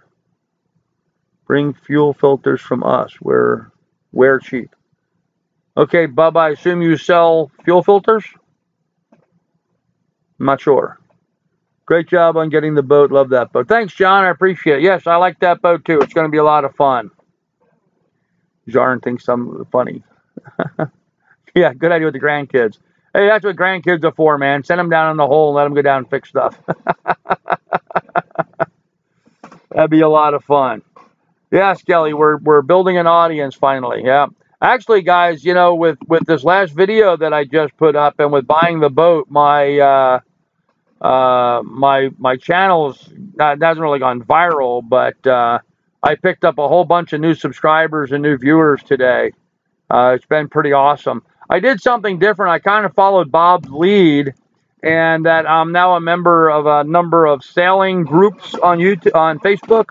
And so I put a link onto those that I'll be doing the live stream today, and the new video went up and stuff. And so I think it's a combination of being on the live stream with Bob and having him acknowledge that I'm buying the rough seeds and putting it on those. All of a sudden, I got a whole bunch of new people jumping in. So it's kind of exciting. Kind of exciting. Seeing a big jump in my audience today, which is really, really cool. I'm stoked about that. Glad the boat is staying in the family. Yes, I am too, Jer. It's gonna be very cool. Good for you on the new subs. Thank you, Caroline. I appreciate that. Yes, Marie. Yay. So, yeah. So it's been kind of cool getting a whole new audience and new folks to kind of bore with my stuff. What type of money do you think you'll spend on that 6-month trip? Well, Mulale, I've been doing some really tight budgeting on that. I figure I'm probably going to be spending somewhere in the neighborhood of $1,000 pre-trip, doing an initial stock up on the boat, maybe $1,500 or whatever, because I have the dog with me, and it's just one person on the boat. And then after that, I'll bet you I'll be able to sail for the 6 months in the Bahamas for less than what Gone with the Winds did. And the Gone with the Winds just reported that they spent 6 months in the Bahamas and only spent $5,000. So my goal is to spend less than that. And in fact, I kind of have to spend less than that because I don't have that much available to me for the next 6 months. So I'm going to be pretty tight, but we'll see how it goes. And as more and more people jump on and become patrons or, you know, contribute here on the live chats and stuff, you know, that's all going to be awesome. You know, that's all going to be cool stuff. So, but it's one of the reasons, it's not the only reason, but, you know, I would abhor them anyway, but it's one of the reasons I'm going to stay out of marinas and off mooring balls and be more on anchor and take care of my own provisioning and stuff by fishing and stuff. So grandkids would probably love helping you. Yes, Chip, they would. They're up in Ohio, so hopefully they'll come down and oh, Rhonda, don't be crying. They'll be able to come down, jump on the boat, and if I can just get my son to allow him to come down. So not from me, from the United States, impellers and things like that. Yeah, Bob, I'll probably do some stocking up. I need to get on the boat first and see what Bob has on it already and what it needs. That's why I was saying there's a West Marine right there, so I'm going to pick up some supplies at that West Marine because I can motor right to it, so that's convenient. That's more convenient than even going over to Florida and then trying to find a West Marine. So I'm going to try to work it from there, but $20 a day, yeah, Bubba, I'm going to stay in and around or under that. Yes, the Winds also spent $20,000 in upgrades. Yeah, and that's what's crazy, you know, with the numbers that they're throwing out because, you know, you got to include those costs on maintaining the boat too. So, but as far as my living expenses are going to be, that's what I'm aiming for. There are some things I'm going to have to spend money on the boat for, and, you know, let's face it, it costs money. I will track it, and I will report it, so you guys will have a good accounting. One thing I'm good at is accounting, so you guys will have a good accounting. I'll put together a spreadsheet and post it onto my website so you guys can see exactly how I'm spending my money. Do you think we can get one new patron today? I'm hoping, Marie. I'm hoping. Maybe Santa will send you a chunk of coal. Pinch into a diamond. Yeah, probably. I'm hoping that's kind of what I'm going to do at my channel here. Hope to see you there. We'll be newbies from Montana. Hey, Sharon Harrison, where in Montana? I used to live south of Livingston in Paradise Valley. I had 20 acres overlooking the Yellowstone River. That's where I moved from when I moved up here to Alaska. Are you a big fan of Spam too? No, I am not a fan of Spam. Toledo, Ohio. So I'll be seeing your channel a lot along with Bobby's channel. Awesome, John. Glad to hear it. West Marine's expensive. Yes, West Marine is expensive, but it is convenient. So there's a trade-off there. There are some other places you can go and get stuff a lot cheaper, but then you end up having to pay shipping. Lily, it's just me, dog. It's okay. Yes, it's okay. You can be quiet. She just woke up from a sound sleep because she heard me knock on something. Might find a couple of tubes of Spam for sure.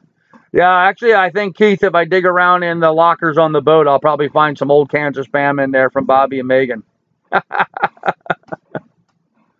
Maybe that's why Bobby's going down early to clean up the boat a little bit to hide all the Spam. Sealy Lake. Okay, Sharon. Yeah, no Sealy Lake well. Did some fishing up in that area. Nice place. Keith was trying to be polite. Canned corned beef, I have seen recipes. Yeah, I plan on doing some canning. I'm not a big fan of that while I'm in the tropics, Judy. It's kind of hot already on the boat without heating it up by boiling water and doing some canning and stuff. So keep that to a minimum. And I don't believe Bob has a grill on the boat. That's something I'm going to need to add. I'm going to need to put a propane grill out on the back because I plan on doing more cooking on the grill outside the cabin than using the stove down below. So add marine or aviation to name and price goes through the roof. Isn't that true, Tracy? Absolutely. Smoked fish adds shelf life and good for trade. Yes, Bubba, but it's hard to keep them lit. Hard to smoke a fish on a boat. It's a plastic boat. It's not a good place for fires. But if I get the right grill smoker combination for putting on the boat, maybe I could do that. Bob keeps saying they don't have on the new boat. Bob keeps saying they don't have on the new boat. They don't have what on the new boat? Keith, I guess I missed that. What do they not have on the new boat? I know they don't have good air conditioning on the new boat. I know they don't have a water maker on the new boat. And right now they don't have a starboard engine on the new boat. But what else were you referring to? I don't know. Lily, Chip says hello. Lily, Chip says hello. You have a response for him? No? She's looking at me, Chip. She just looked at me, kind of cocked her head sideways and looked at me. So that's the Labrador equivalent of hello. Yes, grill and solar baker. Yeah, Marie, those solar bakers are not a good idea to have on the boat. They rely on reflection, and to have reflection, you need to have a very clean, shiny surface, and trying to maintain a clean, shiny surface in the high salt marine environment is just not a winning combination. So solar bakers are great for, a month or two, 3. They're very quickly going to get oxidized and rusty and no longer be a solar baker. They're just going to be more landfill waste. So I'm probably not going to go to the solar baker area, but it's a good idea. Propane grill, though, that's easy. So, hello, Cheryl. You're here late, but you're here. You're welcome. In a pickle, West Marine, if time is not important, elsewhere is half the price. Yes, I agree, Bubba. I agree. If you do buy spam on the boat, I believe you should raffle them. Outcast, that's not a bad idea. That's not a bad idea. Little sailing doodles mementos, huh? Hey, don't put it past me. I get so broke, I might go buy a case of spam and tell everybody they're from Sailing Doodles anyway. I'll get their logo and stamp the logo on the lid or something.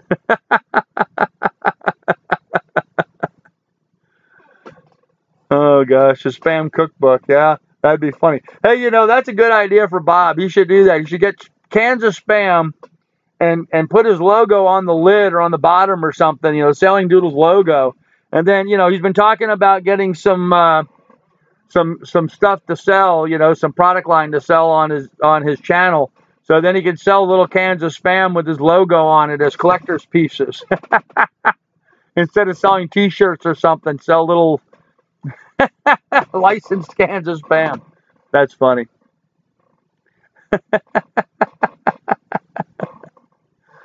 I was talking about Bob's keeps saying they don't have any spam on the new. Oh, you don't have any spam on the new boat. Okay. Yeah, well, that may be true. That may be true. I think Megan has seen all the spam that she wants to. But, God bless Bob and Megan. They were as broke as what I'm going to be when I get started. And, they did an awesome job. They worked hard, and they built their channel up to where now, they don't have to buy spam because they can afford to eat other things. So that's good on them. That's awesome for them. So, are you going to be taking sponsors from companies for extra income? Phil, it depends. Possibly, probably, maybe. I'm not opposed to it. When I did my television show for network television, I had a number of sponsors that, we just put down little commercials and put them through the video. Little 5-second, 10-second, 15-second commercials. I got to, feel it out and see how offensive that could be for folks. Maybe.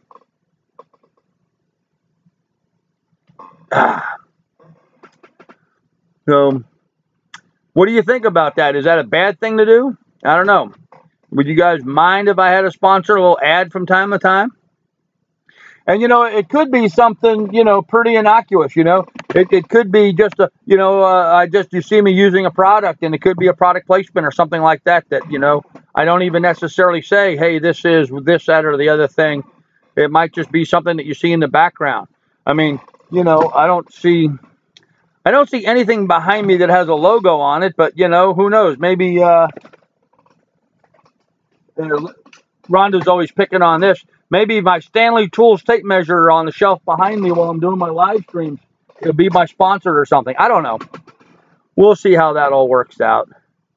Now they get red beans and rice. Yeah, maybe. Lily, go lay down. Now you're knocking on the table. Go lay down. Get. Moonsite.com, the global site for cruising sailors, is free, highly recommended. Yes, I'm well versed with Moonsite. Been on there many times. He could write spam recipe book, go along with it. Yeah, that would be awesome. Doodles cooking spam cookbook. I don't know if he could do that though. I think spam might frown on him. Probably a logo issue or whatever. They mentioned eating spam today. Spam habit. That's just too much fun. Too much fun. Okay, Lily, go lay down. Okay. I got way behind on the chat, guys. Sorry about that. Let me catch up here. Just keeping you honest. Nope. Just weave it into the video. Okay. Live chat has been a lot of fun. Very uplifting. Keep it going. Chip, we will do. Transparency makes everything cool. I think so. As long as you don't spam us, it's all good for me. There you go, Chris. He's as honest as the day is long. Oh, you don't know me very well, Cheshire. I can be bad. Wrangle Star does product placements, and his audience doesn't seem to mind. Yeah, you know, just simple stuff. You know, doesn't have to be anything over the top, or you know, the more sponsors, the better. Excellent, guys. Yeah, I mean that's a good way of paying for stuff. So, because I hope the ads might detract from that. Phil, I will do everything I can to make sure they don't detract from that. You know, but. You know, like as an example, like scuba gear, you know, or hey, you know, if Roughwear wants to send Lily a new, you know, swimsuit or whatever for her to wear, you know, that kind of stuff, and you know, that's the way you can make it work for everybody. Lily Kennel, I'm gonna lock you in there because I can see you're getting antsy and going to be a problem now. So go take a nap again. And the days are long in Alaska. Boy, are they ever right now. We don't have any sunset here in Alaska. I took a picture and posted it the other day to my Facebook page, a picture I took at 11 o'clock at night. Sun was still up in the sky. Keep 30 seconds or less or dedicated video. Yeah, Bubba, absolutely. If there's a product placement, it's not even going to be 30 seconds. It's just going to be me, you know, showing it or something as we're going through. So it'll be very, very, very brief. I can assure you of that. Bad is a good way. Running calendar for extra income. Make a calendar. That might be an idea. Grandpa, you could also sponsored by muff typing equipment. Yeah, Chris. You're so bad, dude. You always have at least one line wet while sailing. Michael, yes, I'm going to be doing a lot of sailing, but keep in mind it's only me on the boat. So I'm really not going to be doing, I'm not going to fish if I have what I need for the day. I'll start fishing the next morning for the next day, so I won't have a line in all the time, but I will be doing a lot of fishing, and I'm going to do a lot of videos about that and how I fish a little different than most people. Don't most sponsors pay in products? They like to, Tracy, but a lot of people are becoming more sophisticated as these YouTube channels are growing and they recognize the economic impact. You know, like for example, I'm doing a sailing channel. So if it's a sailing related product, and you know, if I get as big as, you know, I don't know, Delos, let's say, or La Vagabond, and you know, there's 300,000 people subscribed and watching the videos when I put them out. If you were a company that manufactures some sailing widget, it would be well worthwhile paying them some money to feature your product on their channel, and provide them the product. So, you know, you start out small and you work up. It's just the way that works. So, generic spammed when you're too cheap for real spam. Now, that's called ham. Emerald Steel sailing there, less about money and more old salt. They're great. Yeah, I've been following Emerald Steel for a long time. They're a little dry. I mean, I like their channel. They know what they're talking about. Been there, done that kind of thing. But, man, they're just kind of dry. There's a couple of channels out there where the people are just sort of flat, monotone, very little inflection in their voice, not much action. Yeah, I don't know. I don't know. Sharon says he's from Montana. He'll keep it real. Yes, you guarantee I'm going to keep it real and honest. So what you're going to be seeing is what I'm seeing. So looking fishing videos. Cool. Yeah, I'll be doing some fishing videos. So I can strike out. Chris is still wearing his cast iron hat. Oh, I love it, you guys. You guys are hysterical. Hysterical. Wow. All right, guys. Well, look, we've killed an hour and a half here. I'm gonna wrap this up here in a little bit. But you know, if you guys still have any questions or something, feel free to ask. If not, I have another video I'm gonna put out later this week. Probably come out on Tuesday or Wednesday, and then will be another video out on another live stream out next Sunday. So, but if you have some questions now, let's go ahead and answer some more questions before we call it an end. Fishing laws are odd in different states. I was ticketed for too many fillets on boat. Yeah, that can really be a problem, especially offshore. Some states have fishing license requirements. Some states do not have fishing license requirements when fishing offshore. So you got to know where you're at and what the laws are, especially as you go from country to country, because those can have some problems. Hey, Grandpa, is there a functioning autopilot on the rough seas, and is there vane steering? There is not a steering vane, but there is an autopilot on the boat.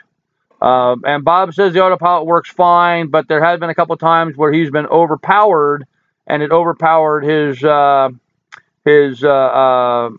steering. So just something you have to keep an eye out for.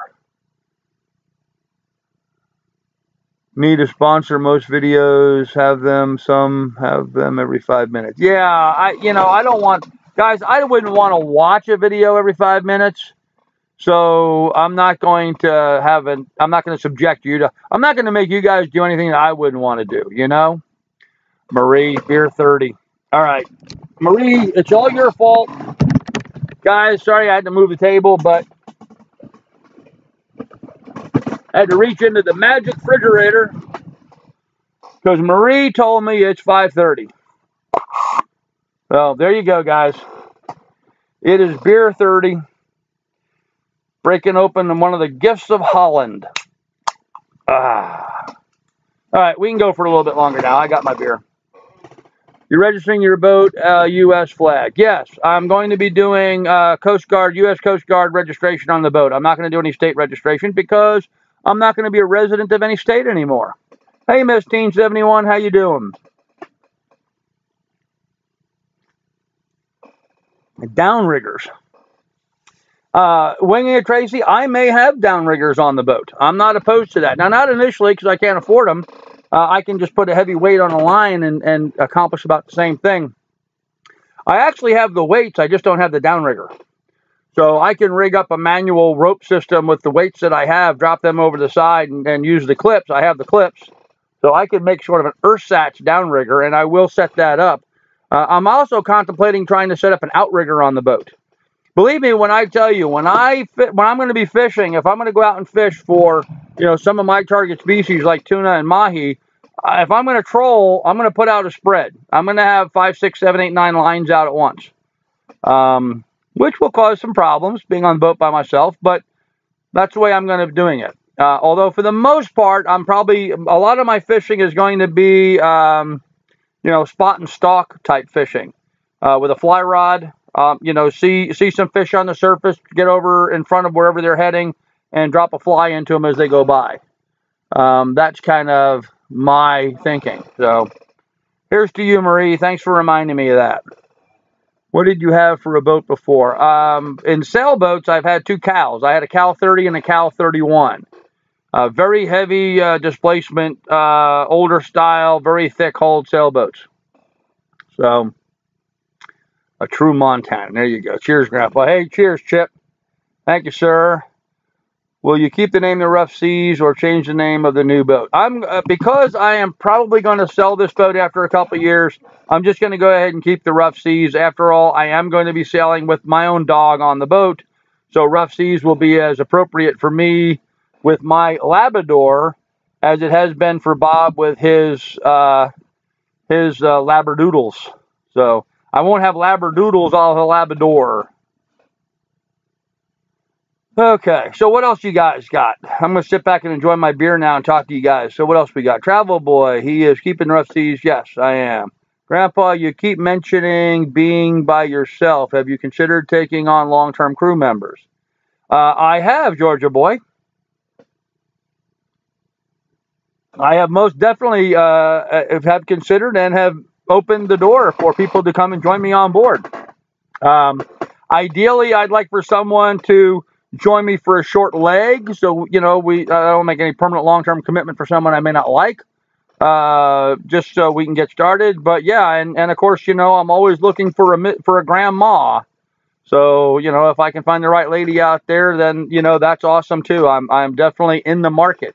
I need to work on myself a little bit. No woman in the world is going to want a guy as big as I am right now, but give me 6 months or a year out on that boat, and I'm going to be in a whole lot different shape than I am now. So I hope that answers your question. Just say no to provisioning videos. I swear some of the selling channels out there should be sponsored by freaking grocery store chain. Yeah, Paulie D, I've kind of seen enough of, hey, I went to the grocery store and this is what I bought videos. You know, to them it's a big deal because they're spending a lot of money. As the travel boy brings up, though, I do like the provisioning videos when they're in foreign countries because it's interesting to see the cost of foods there and what foods they have. One of the real keys to traveling is going to be seeing some of the foods in different countries and what they have. My favorite beer is Kio beer that's made in Cyprus in the Mediterranean. I like to, back up onto the quay there in Greece and walk along the waterway there and get some kebabs from a stand and see what those taste like. To me, that's some of the real joy of traveling is experiencing those sorts of things. So I'm kind of looking forward to that. So I will do some provisioning in foreign countries, but Costco, you guys can go to Costco. That's not a big deal. I am not going to show you a big pile of food that I bought for myself. And let me preface this by telling you guys, I'm a farmer, so I've been raising my own food most of my life. Every bit I can, I try to raise myself. I look at going to the grocery store as the walk of shame. If I'm walking into the grocery store to buy groceries, it's because I failed. I've always had that perspective in my life, and that's not going to change while I'm out sailing. So, if that gives you some perspective. Thanks, Georgia boy. I think everything will work out for me, too. Every boat needs a woman, or it just does. Okay, well, yeah, I agree with that. Scuba ladies, where are you? There you go, Marie. Yep, I need someone who can scuba dive. That, and grandma, the grandma of choice is going to have to be someone who can scuba dive. Or at least willing to learn to scuba dive and get certified. I don't care if you know already, but, someone that can swim and learn that is going to be necessary. So, what's your favorite place in the BVIs? Hands down, Norman Island, travel boy. But, there's no going home. And the reason why I like the BVIs is because I knew the people there. So, those people aren't there anymore. So maybe I won't like the Norman Island as much. But the bite on Norman Island is usually my favorite place to go to in the BVI. So, and it's not because the Willie T is there or the restaurant on shore is there. It's because, you've got a snorkel spot around the corner if you want to do the caves. Mostly because it's real easy to go over and dive the Indians, which is right out front, which is probably the best dive site in all the BVI. So, thought they voted for becoming a state. Who voted for becoming a state? BVIs did not ever vote to become a state. Puerto Rico did, but not the BVIs. It's a territory. What's a territory? I have to go back. Puerto Rico. Oh, I missed a whole lot of chat, guys. I'm sorry. I was talking and not paying attention. Puerto Rico is a state right now. No, Puerto Rico is a territory. It's not a state. Okay, I had to catch you up here a little bit. True, Paul. Yep. Videos, food costs. The countries, yes. Puerto Rico, yes. Everybody needs a woman. Okay. Okay, so I just missed a couple in there. I'm sorry. Sorry, guys. Puerto Rico did vote to become a state. The problem is our Congress right now isn't. Our Congress isn't letting them become a state right yet. So, what grows in sand? Mangroves grow in sand. Actually, there's a lot of things that grow in sand. Mangroves actually grow in sand and water. But there's a lot of things that will grow in sand if you add the right nutrients to it. Do you have any health problems that need monitoring while traveling the seas? No, it's not a weird question, Chuck, King of Chuck. I have elevated liver enzymes and a cyst on a kidney, but that's not going to stop me from going and doing anything. It has drastically cut down on my alcohol consumption. Drastically. But that said, no, there's nothing else. I don't doctor for anything else except obesity, and I don't doctor for that. I just got to eat less. Yep, I'll shed a lot of weight just from swimming and being active on the boat and stuff. It's very difficult up here in Alaska, guys. I live in this tiny cabin, and for, 6-7 months out of the year, I'm snowed in and can't get out and do anything. So, and it's too cold to get outside and do stuff. So I'm really looking forward to being on the boat where I'm literally outside all the time. So that'll help. After eating fish for 6 months, Won't you be sick of it like Megan is with the spam? No. Hey, I've been eating steak, chicken, and pork for 6 months, for 60 years almost, 58 years. So why would eating fish for a while make me sick of it? Because you've got fish, you've got lobster, you got shrimp, you got crab, and then there's fish, and then there's fish. There's so many different types of fish. So no, there's a treasure trove of quality protein products swimming around underneath the boat. You need a woman to clean the boat and put food on the table. No, I don't think so. We love the Indians and the caves of Norman. Yep, nice area. After you winter in the Bahamas, do you plan to sail the Southern Caribbean circuit? After I sail the Bahamas for the winter, it'll be summertime, and I will probably want to go to the Med at that point, is what I'm thinking. Or at least up the East Coast of the United States next summer, up into like Maine and that area. But again, not good swimming, too cold. So probably head over to the Mediterranean. BVI makes me want centerboard boat. Shallow drafts are great. Yeah, the BVIs are pretty deep draft. You don't need a shallow draft for the BVI. BVIs, you can have a deep draft boat. The Bahamas, you need a shallow drafted boat, but not for the BVI. Oh, I can tell you what grows in sand when I'm on a Puerto Rican beach. Grizz, you gotta behave yourself, dude. What's the plan for mailing address? None. I have no plan for a mailing address at this point. I might set up with a mail service, like a mailboxes, etc., or some outfit like that. I may set up with them. I may have my sons in Ohio have mail sent to them and then have them forward on to me whatever I may have. But right now, I don't have any plans for mailing address. It almost, I don't know, it almost might be fun. A little scary, because you might have some mail sent to you that might be critical, but it's almost a little, fun to think about not having a mailbox. You want to mail me something? Find me. So, how do cruisers do mail? What most people do, Tracy, is they use a family member or a mail service to handle the mail for them. And then if I'm sailing from the Bahamas to, say, St. Thomas, I'll just have a package mailed to St. Thomas's post office, general delivery. That's what general delivery is for. The package will go to St. Thomas. When I get to St. Thomas, I walk in with my ID and say, hey, I had something sent here, general delivery, here's my name. And then they give me my package or whatever it is that I have coming. So that's usually the way that's dealt with. But yeah, Marie is correct. For the most part, today's day and age, it's all email. The only time you really need to have a mailing address is when you're ordering stuff and having it shipped to you. And for the most part, you can just ship to, a general post office, at whatever town. And this is true internationally. If I'm sailing over the Mediterranean, I can have something shipped to whatever town in, let's say, Greece or whatever, Athens, Greece. I can have it sent to some post office in Athens, Greece through general delivery. And when I get there, I just show them my ID and pick up my mail. So that's usually the best way to do it. Or you use a marina. Some people will use a marina. The marinas will handle your mail for you. Or boat brokers will sometimes handle that kind of stuff for you. There's a lot of different ways to doing it. So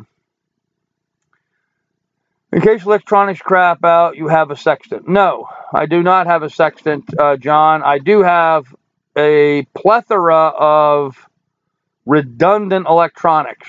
So short of a solar flare EMP knocking out all electronics, I'm not going to worry too much about it because I have so much redundancy.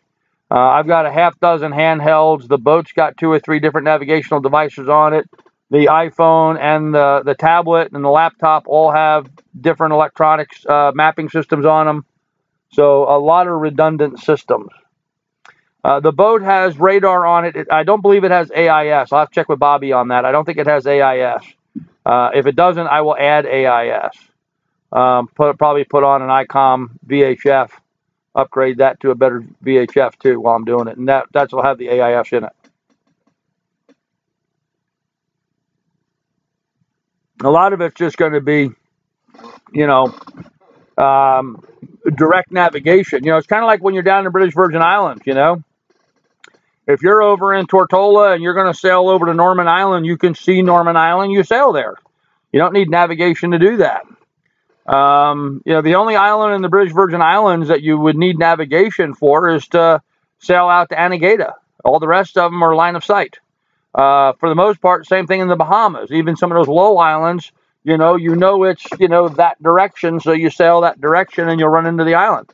Well, hopefully you won't run into it, but you'll get close enough to identify it and go to where you want to go to. So it's not rocket science, folks. People were doing this long before we had the electronics and technology that we have today.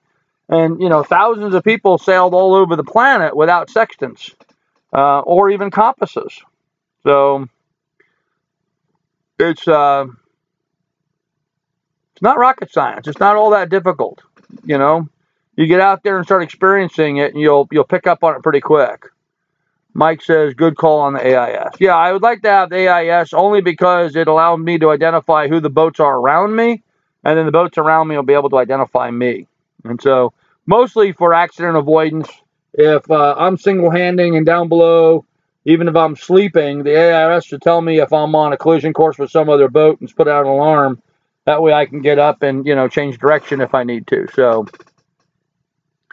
navigation, just go that way. There you go. Hey, I'll just go somewhere, and if I get lost, I'll pull in some place that has directions, Not that big a deal. How much beer can you fit on a 37-footer? Quite a bit, Harley, quite a bit.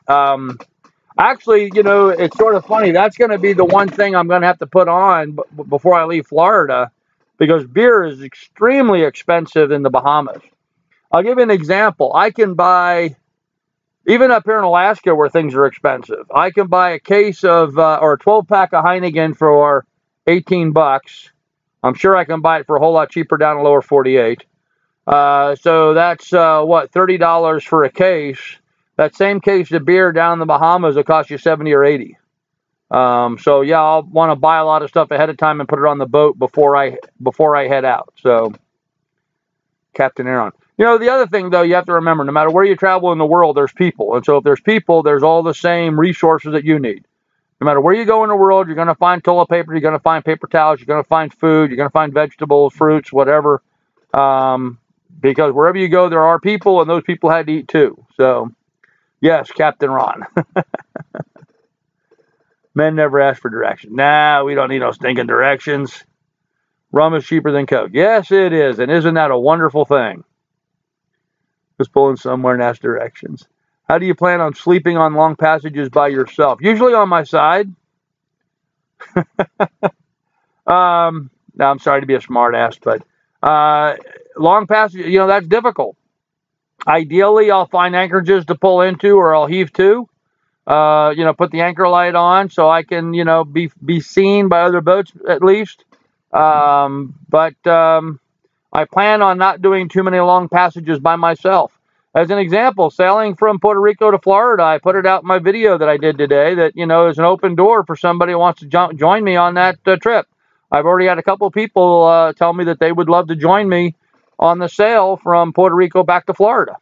Your only expenses on doing that, if you want to, is getting yourself to Puerto Rico and your share of the food, whatever food you want or alcohol you want while making that trip. And it's going to be, it could be as short as 7, could be as long as 14 days, plus a day or two either way. So $56 for a case of Bud and Exuma. Well, see, there you go.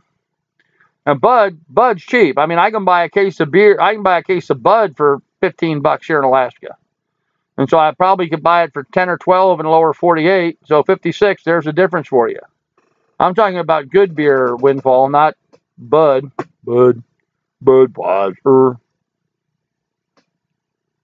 Remember the Budweiser frogs? Great advertising, lousy beer. You can see the islands, but not the shallow spots. Nice to have someone looking out at the bow. Oh, it certainly is, Chip, yeah. And, depending on where you're at, like I know in Seattle, there was a lot of floating debris, a lot of logs and stuff, because a lot of timbering was going on there, and they would use the waterway to transport the logs.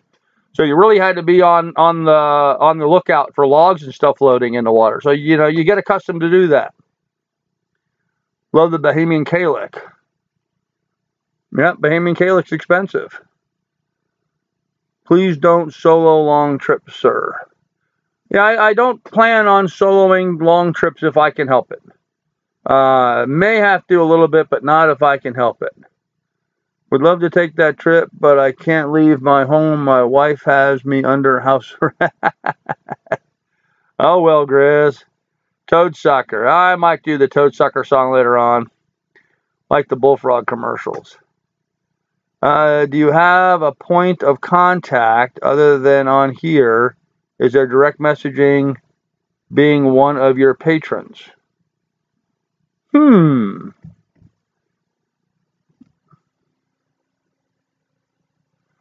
Georgia boy, I don't think Patreon has a service like that, but man, they should, because that would be a good access thing to do.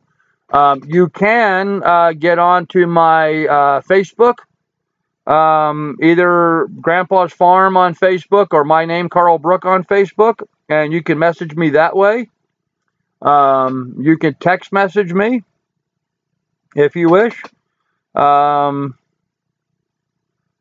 I would be happy to share my phone number with you. So message me and I'll send you my phone number so you can message me on my cell phone. So yeah, and as a patron, that's not a bad idea. Most of my patrons that I have now know my phone number, can get a hold of me anyway. But yeah, I'll have no problem with that. If you become a patron, I'll give you my phone number. Absolutely. Absolutely. Because they should have that. So I agree. That's a good idea.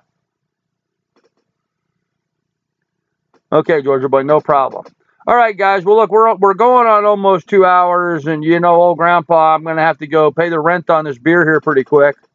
So let's get 1 or 2 more questions, and we'll wrap it up. I know I said 5 minutes almost an hour ago, but that's how Grandpa rolls. Don't you hate that statement? Oh, that's how I roll. Oh, I need more beer. I'm a patron. Hey, Georgia boy, awesome, man. I appreciate it. Thank you, sir. Glad you could join the farm. All right. Well, unless somebody else has got a question, why don't we go ahead and wrap it up? I know there's 54 people out there, and I know a lot of you did not comment and participate, so shame on you. Oh, hey, Grizz. Thanks, man. I appreciate that, dude. Thank you very much. That's awesome. Sharon, you take care. Man, Grizz, that's really neat, dude. Cajun Life, have a good week, Carl. See you next week. Thanks, buddy. We appreciate it. Enjoyed your first visit. Looking forward to more. Hey, Michael, I'm glad you were here. Thanks for joining, and welcome to the farm. Please state your Facebook contact info again. Georgia boy, it's either Grandpa's Farm, just Grandpa's Farm, or my name, Carl Brook, CarlBrooke. Maybe Rhonda could put a link to him on the chat here for you. She's got that ability, I think. So maybe we can get her to do that. Maybe I can just, yeah, there you go. Grandpa's Farm and Carl Brook. There's the spelling. So you can just go from there if that works for you. Or message me, Georgia boy, and I'll send you a link to it. Message me with your email address or something, and I'll send you a link to it. Marie, you don't have it? I thought Marie had my phone number. Well, Marie, I'll give you my phone number here in a little bit, as soon as we get off here. Hey, Kenny, let's stay in touch, man. Absolutely. Absolutely. All right, guys. Well, you guys all take care of yourself. Be good and be careful. We'll see you guys next week. I'm glad you're enjoying the live stream, and the video came out this week. There's a whole lot. Kenny Brooks says, I have your contact. Okay, I'll get in touch with you. Sent me Facebook. Good. Excellent. Excellent. Little lie. All right, guys. Well, we will catch you guys all next week. We'll see you then. Take care and be careful and be safe out there. Bye, guys.